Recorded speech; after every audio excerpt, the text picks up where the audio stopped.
আজি এটা বেংকিং সেক্টৰৰ কথা পাতিম যেটো হৈছে বন্ধন বেংক এটো চাবলৈ গলে আপোনাৰ ওভাৰঅল এটা শেয়াৰ ইয়াতে আপোনাৰ এক্সপাৰ্ট ৰেটিংত কিন্তু 80% বাই ৰেটিং দিয়ে কাৰণ ইন্ডিয়া ফাইনান্সিয়ালি গ্ৰো হ'বলৈ আৰু বহুত চান্স আছে যেহেতু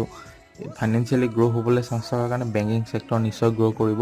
মাৰ্কেট কেপ ইয়াৰ ঠিকে আছে পিইউ ধুনীয়াকৈ আছে আৰু ইন্ডাষ্ট্ৰি পিইউ ইয়াৰ ভাল হয় আৰু ফাইনান্সিয়ালত চাবলৈ গ'লে আপুনি যদি ৰেভিনিউ চাবলৈ যায় ৰেভিনিউ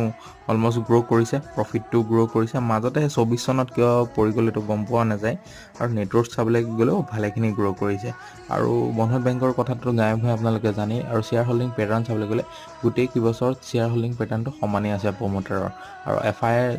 মাজে সময়ে বাঢ়িছে আৰু মাজে সময়ে আপোনাৰ কমিবলৈ ধৰিছে আৰু ৰিটেইলৰ অলমোষ্ট 10%ৰ ওচৰে পাজৰে আছে তো লং টাৰ্মত এটা ভাল গ্ৰো দিব লাগে কাৰণ অহা 10 বছৰত ইণ্ডিয়া ভালেমান গ্ৰো কৰিব সেইটো হিচাপে চাবলৈ গ'লে আপুনি বন্ধন বেংক এটা ভাল প্ৰাইচত পালে আপুনি এই শ্বেয়াৰটো আপুনি ল'ব পাৰে